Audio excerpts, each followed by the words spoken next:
Good morning to everyone. Very glad to see that we have actually almost all Interreg IPA program, as we call them now, present today. So we are together for about 40 minutes. I will try at least to leave you 5, maybe 7 minutes for questions. We will see. In any case, later you can also write question either to Interact or to us, and we will try to address them, as Ivana already mentioned. So just to tell you why, you see, we decided to organize this session. First, there was, it seems, an interest when we organized our last session on the 20th of April, presenting the specificity of external cooperation. And the other reason is that I don't know whether you attended to the presentation made by Murray Gillen, our colleague from Unit B1, presenting the Interreg regulation as a whole. He mentioned at the very beginning of his presentation that the Commission and the Interreg program should be more strategic. And we wanted to be sure that you understand this, especially that now you are already very well advanced in drafting your programs. We thought it was necessary to update you. You know, so that we issued border orientation papers, but already almost 2 years ago in October 2019. Meanwhile, a lot of things have happened, unfortunately, especially the COVID-19 crisis. And therefore, and we wanted to organize this session today. So that's, let's say, the overall context. I will now, you see, move to the slides. Bessiana, let us start the show.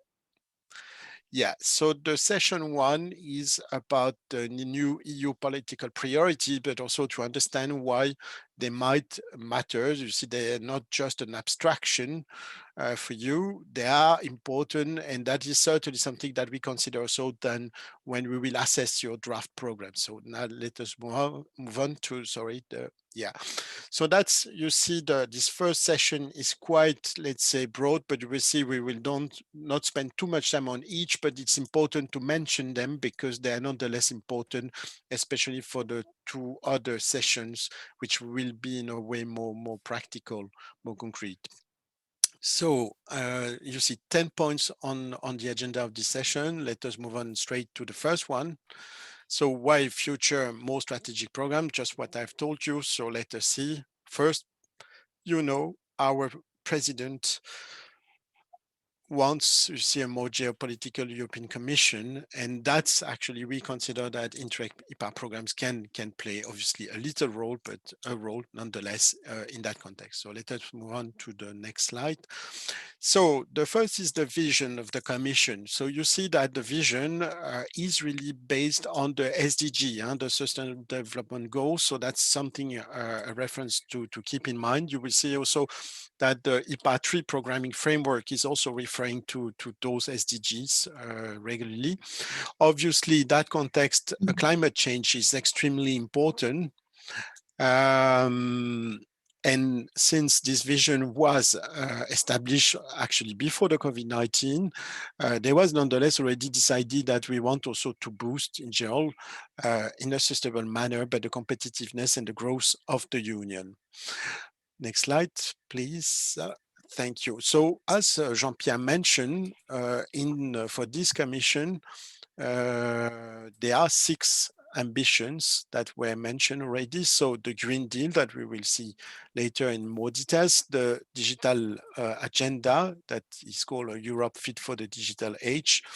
And then you have 4 other priorities, as Jean-Pierre mentioned. Another one which is important for us today is a stronger Europe in the world. You see, that's in maybe but that's, let's say, the 3 others, let's say, are a bit less relevant, although they are obviously pertinent.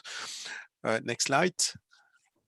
So first, the Green Deal, the famous green and digital transition, because you know they are now really interrelated. So the Green Deal, as you can see, but the idea is really it's almost a disruptive, let's say, proposal that the Commission made.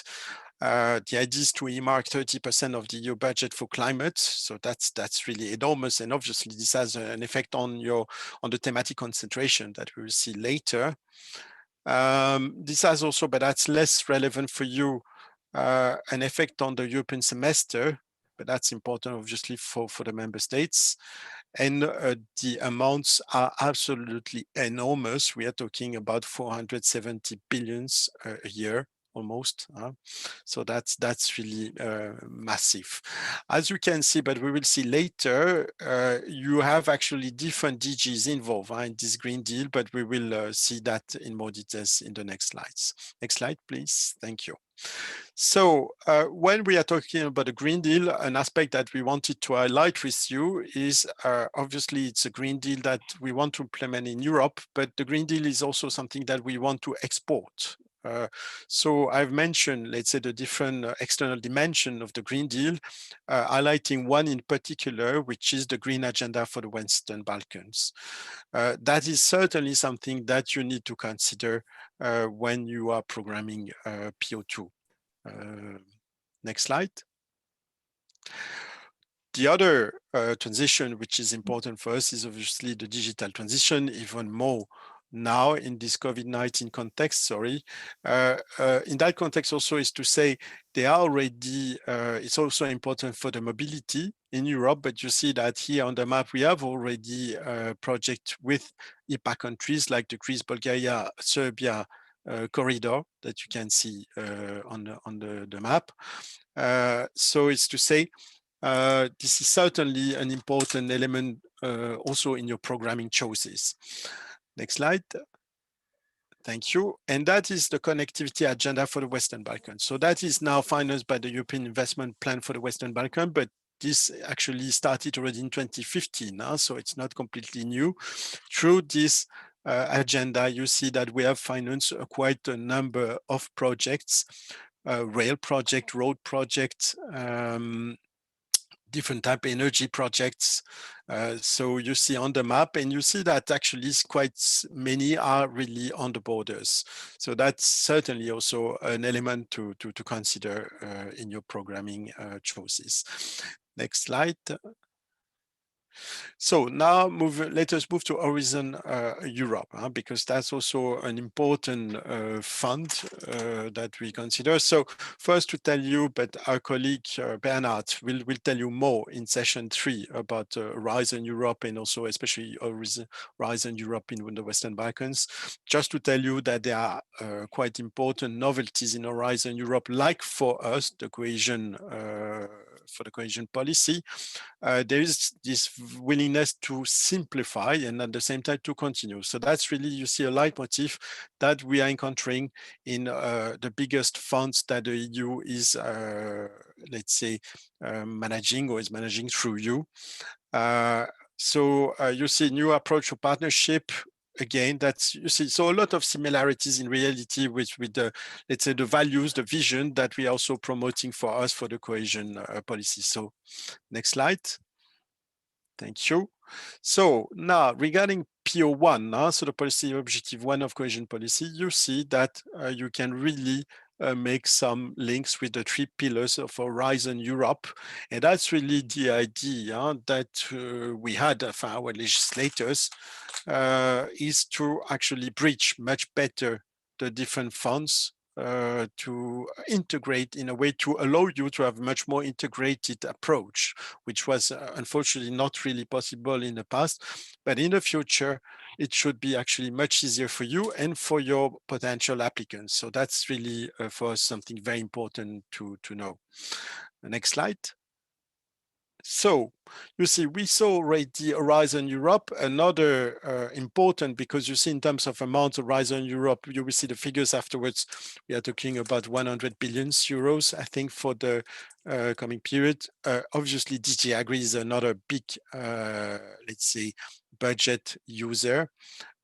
In the Balkan, we are talking about EPART, and as you see in the picture, actually more and more we are linking everything. So you see here it's a picture of the Netherlands, but in reality now we are actually integrating different let's say projects in in an integrated manner. So you could see here, it looks obviously a rural area, but at the same time, there are also energy projects. So that's really what we want, but we'll see later how we can integrate, you see, different funds, different programs together. About EPART, EPART had three main goals, but again, my colleague Marius will tell you more in the session 3, but just very quickly, those are the three. The one which are probably important for you are the prosperity in rural area. That's certainly something where you can have, let's say, links with your own, let's say, objectives and potential projects. Good governance, you see, is also public administration reform. That's also an area where we might have overlap, but we'll see that in more details later. Next slide. Thank you. And then that's EPART 2, just to show you, you see where they stand. So in reality, EPART now is active in the 5 EPA countries: Albania, Montenegro, North Macedonia, Serbia, and Turkey. And you see that in each country, there are a number of measures which have been entrusted, so which now are implemented. So in green, as you can see here, that might be important, you see, for your program to know, and maybe to develop some coordination with some. But again, we will see that in more details in session 3. Next slide. Thank you.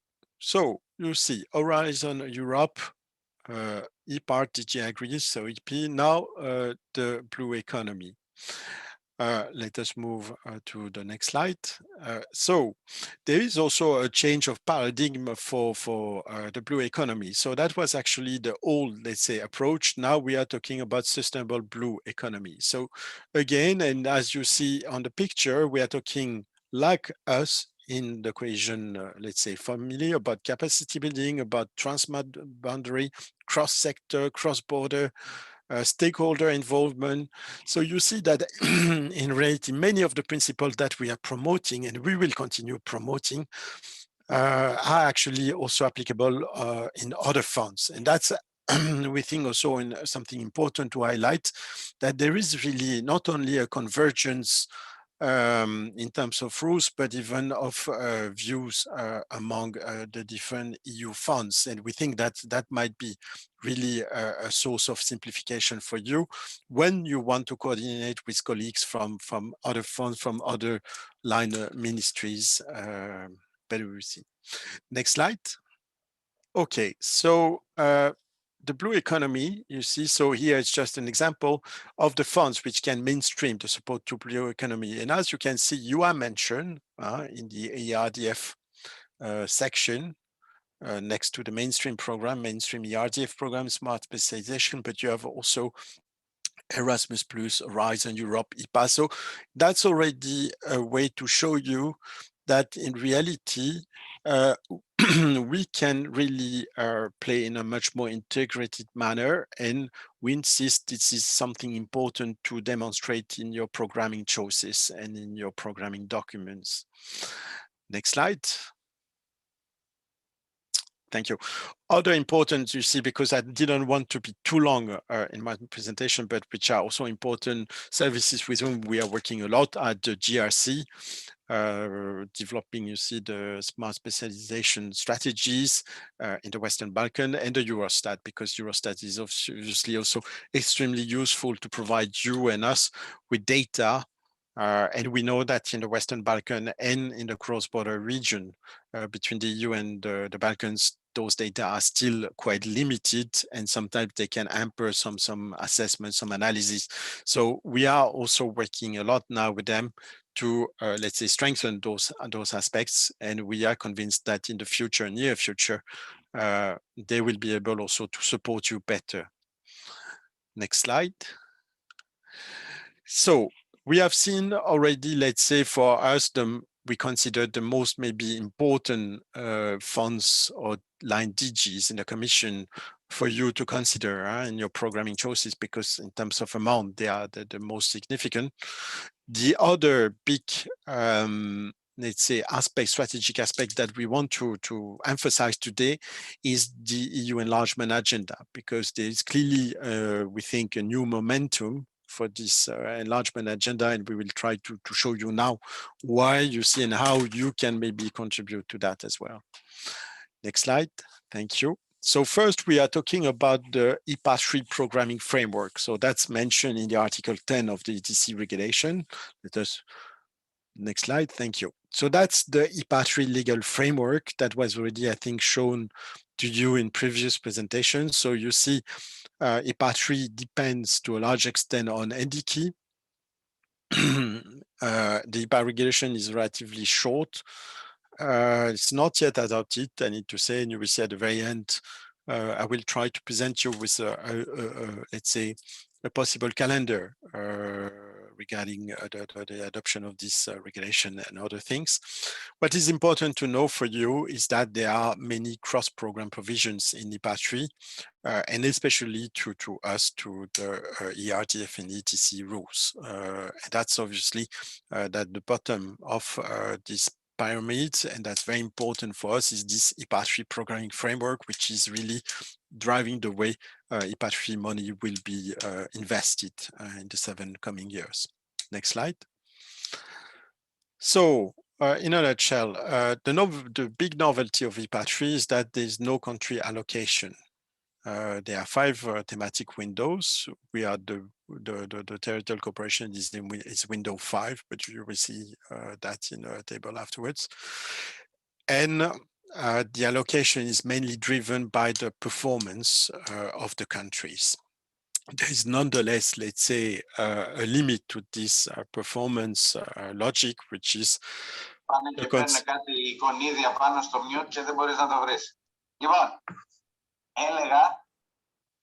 I think there is a Greek colleague who wants to say. It's fine now, you can continue. Yeah, okay, very good. Now, just to highlight that the fair share is a way to preserve, let's say, a minimum allocation per country. So this performance-based principle is not absolute.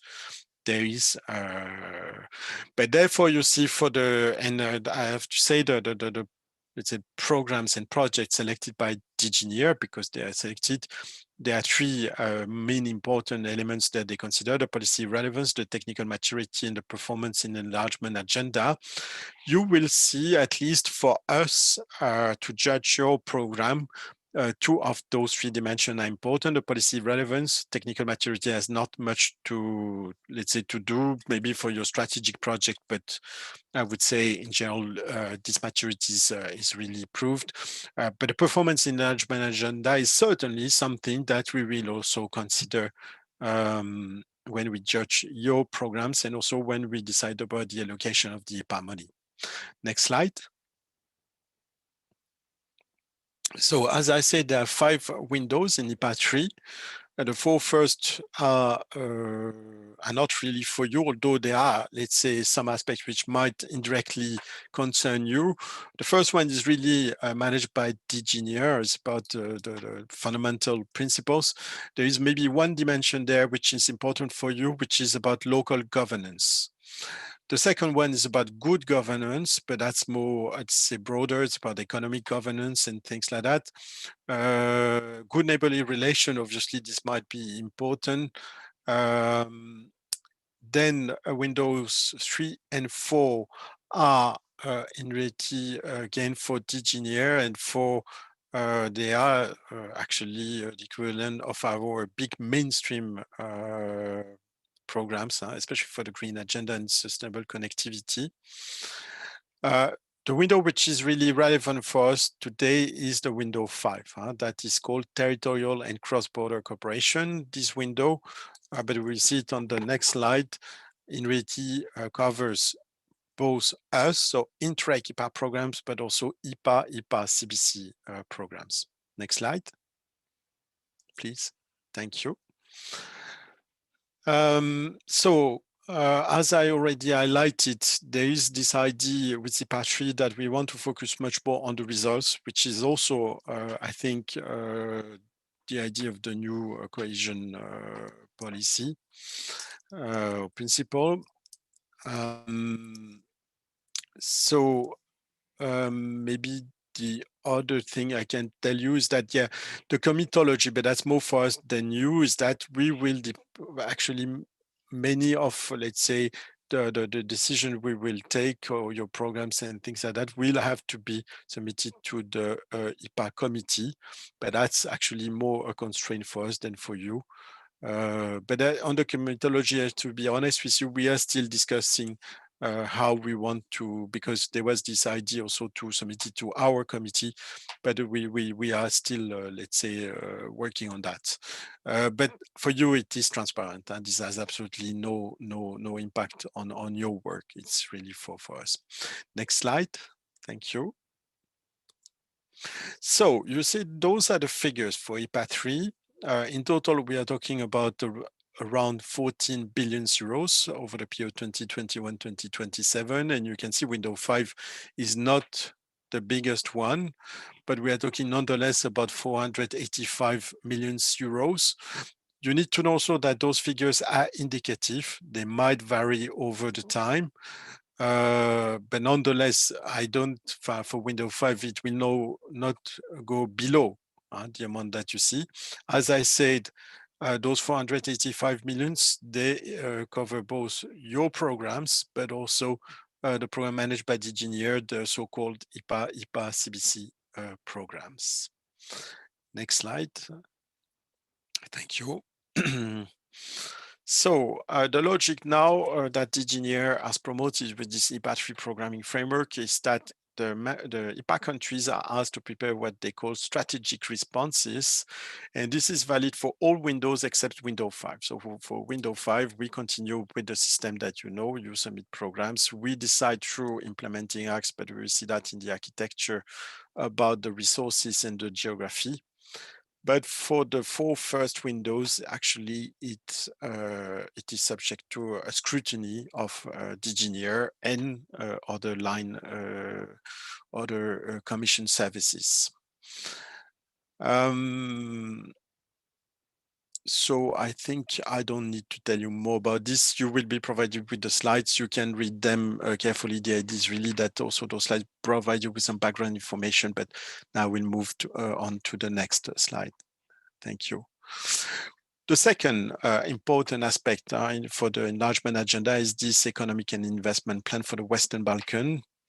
Next slide, please. So maybe you have heard about it. There are 8 priorities and 10 flagships in this European investment plan. It's a very significant and monetary speaking plan. So you see there are different, let's say, the priorities highlighted, let's say, in the rectangles. And then you have in the circles the flagships, and you see that some of them are actually between 2, let's say, shared by 2 priorities. Obviously, green agenda is very important, very present, as you can see. So it covers 7 flagships, so that's quite significant. Energy, only 3, transport 3. Government's rule of law is a cross-cutting one, CRM, economic integration as well. And you see that was mentioned by Jean-Pierre, youth is also certainly a dimension which is important. Next slide, please. So this was communicated in October 2020, this economic investment plan. So as I said, about a year after our orientation paper, so obviously we could not, let's say, integrate it in the orientation paper that we showed to it. And that's why also I think it's good that we have this chat today. So the idea is really to bring the region closer to the EU single market. So that's something important, and in a way to give an early access to some EU policies. So that's also an important element that, again, we ask you to consider also carefully in your programming choices. And as I already told you, there is this idea to improve the competitiveness of the region. Next slide, thank you. also they want to increase the plan as the purpose to increase the regional economic cooperation and trade. I would say that's not directly for you, although this might obviously have an influence on the borders, because borders can be can hamper this regional economic cooperation. In that context, you will see later, border obstacles might be an important element to consider. But that's obviously among Western Balkan countries, and you are rather on the external borders. But for the transnational program, nonetheless, this might have some importance. As I say, the investment package is really significant. We are talking about 9 billion euros, and there is the possibility of leveraging through the Western Balkan Guarantee Facility. So they are hoping to reach even further 20 billion. So in total, you see, we are talking about 29 billions. That's really, really significant. Next slide. Thank you. Okay, so now I will give the floor to my colleague Giuseppe, who is the coordinator of the EUSAIR. And yeah, I give you the floor, Giuseppe. Thank you.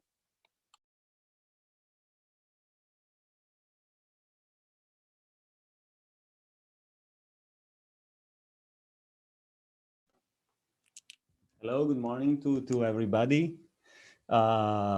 Just continuing on what Gilles was saying, I mean, the idea is really in this programming period to have the programs that are more strategic. So when we talk about strategies, of course, we are talking in this area about macro-regional strategies. This means that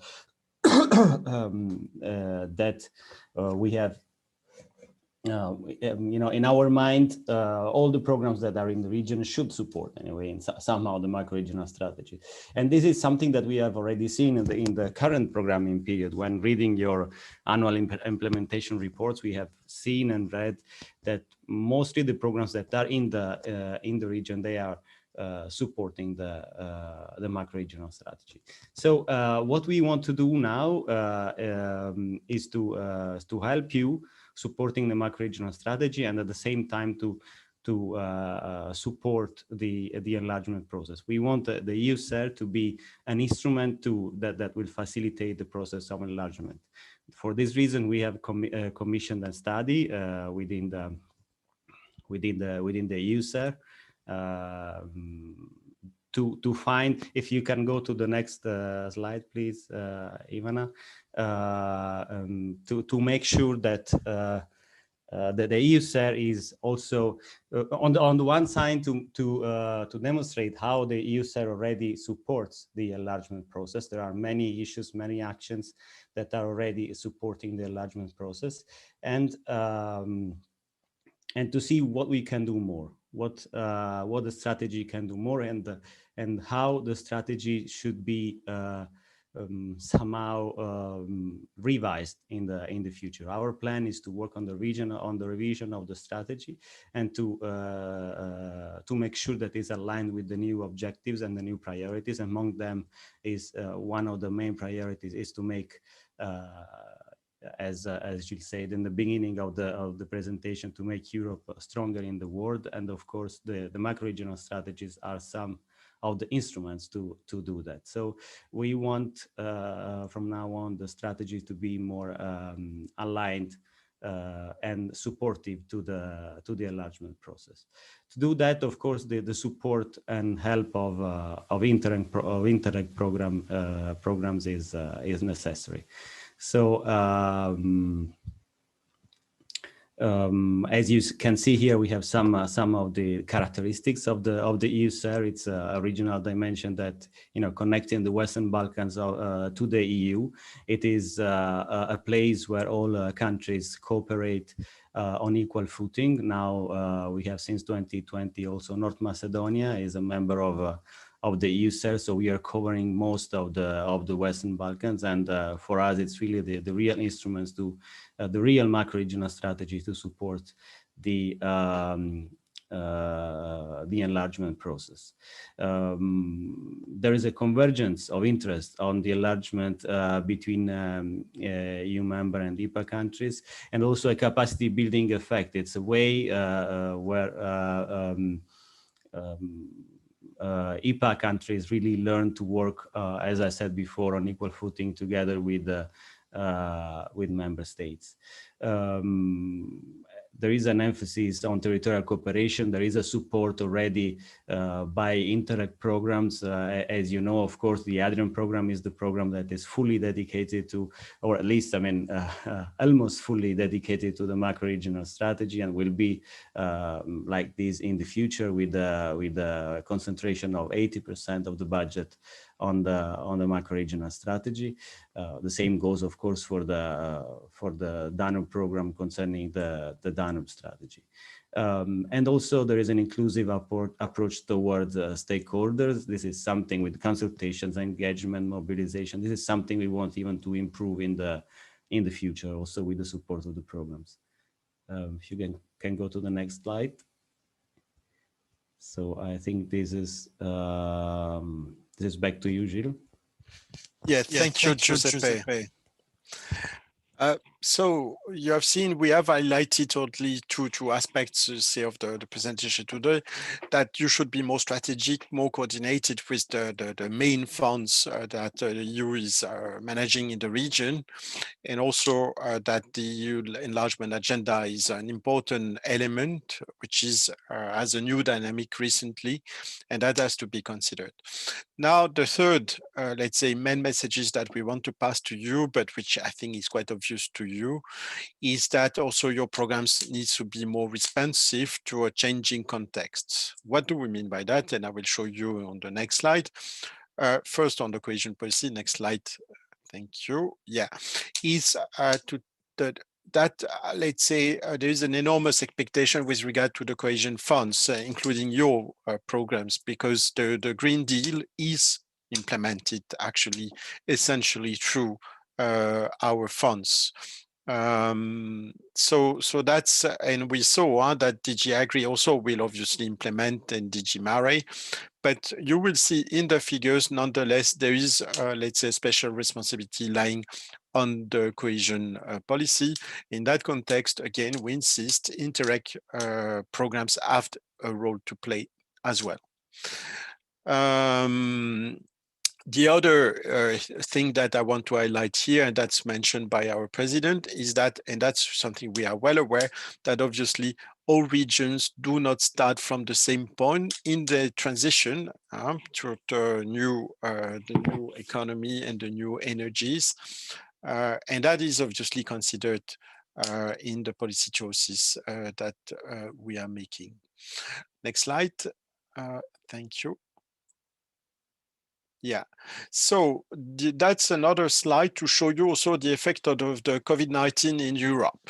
You see, so you see that the GDP overall in Europe was decreased by 74% in 2020. And this year we expect, and I think now we are even a bit lower than that, we expect a recovery of 6.1%.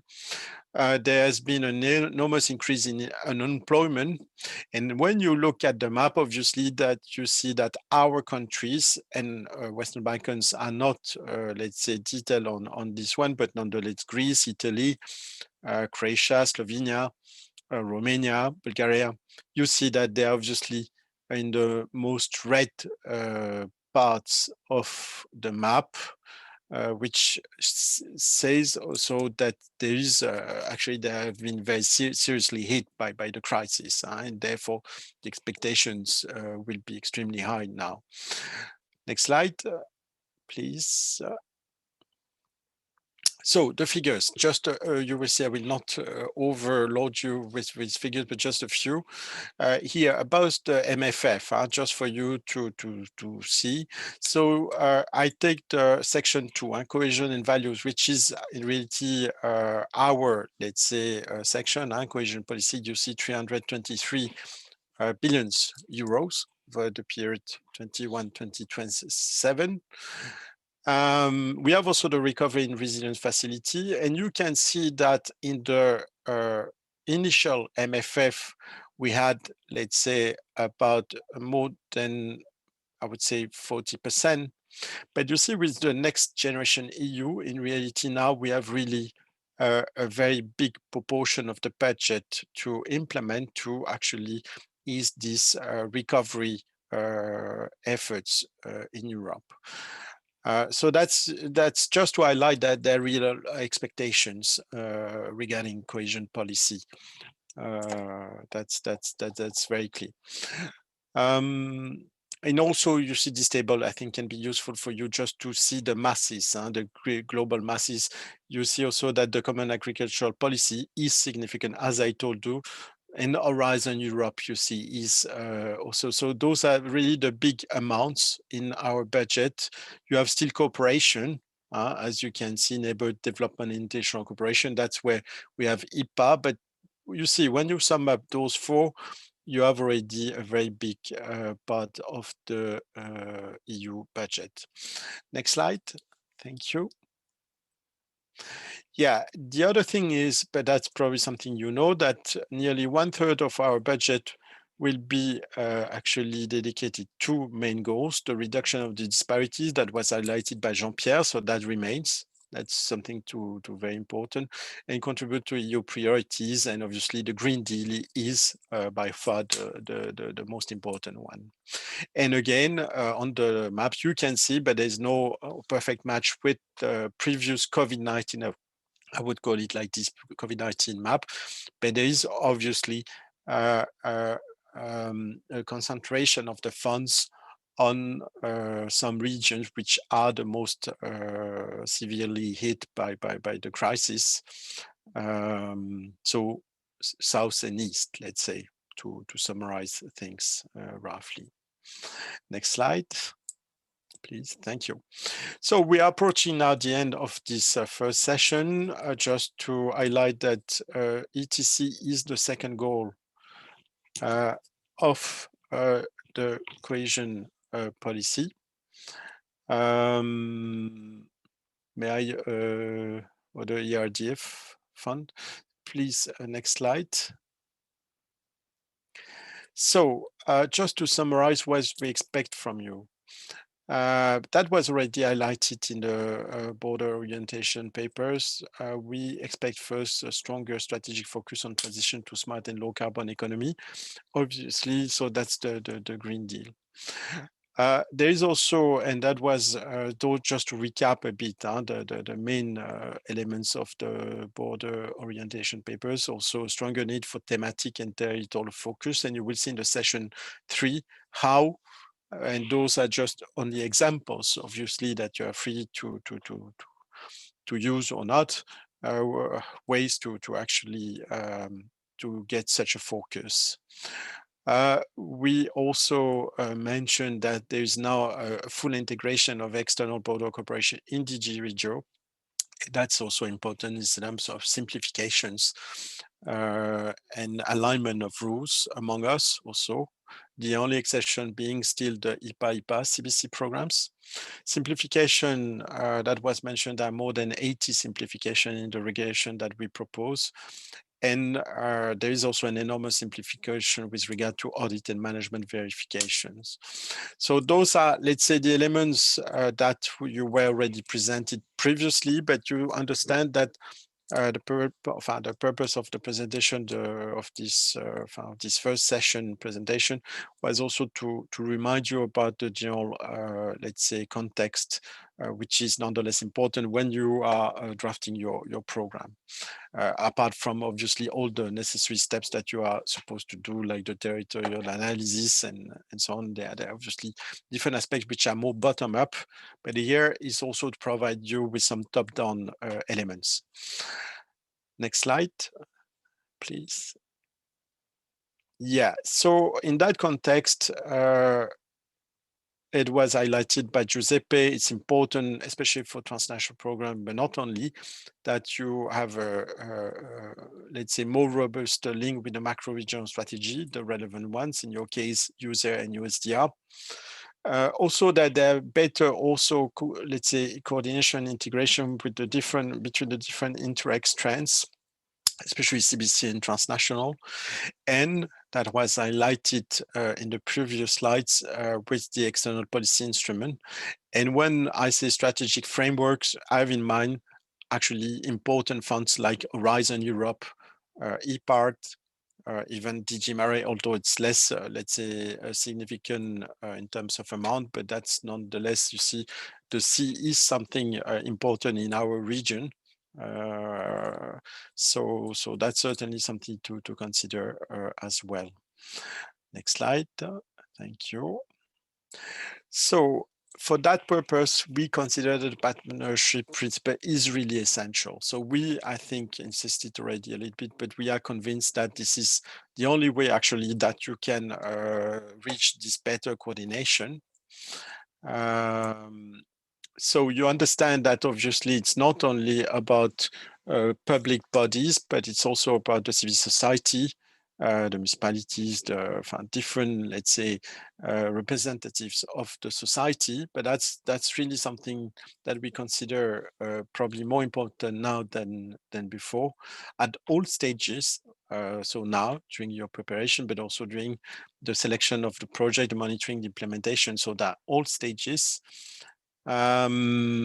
We expect from you a balanced representation, and here we insist that the partner countries are also fairly represented in especially your monitoring committees. And obviously the technical assistance can help you in that perspective. But partnership principle, we really insist that's for us something extremely important for the future, the next, this generation of Interreg IPA programs. Next slide. And then before we finish this session, so the two specific objectives, we also consider that they're important. We will present them in more details in session 2. ISO 1, it's new, but that's something also important to have better projects. And ISO 2, which is about safer and more secure Europe. And here is just to highlight that in the very latest changes of the regulation, the legislator put more emphasis on the integration of people with migrant background. So that's also something that ISO 2 can cover. Next slide. Okay, so as we said, we provided you with some, we think, quite clear guidance in our orientation papers. Now we have also been participating in the programming task forces. We have this presentation. We are absolutely happy to make it again if you consider it's useful in any circumstances. Please do not hesitate to ask us. And if you have questions now, we'll give you the floor, but we are already, it's already 10:35. So I would say 5 minutes question. Later, probably we have more time if you have more questions. But again, I insist, do not hesitate to ask, to raise questions and also provide us with reaction feedbacks. Thank you very much for your attention.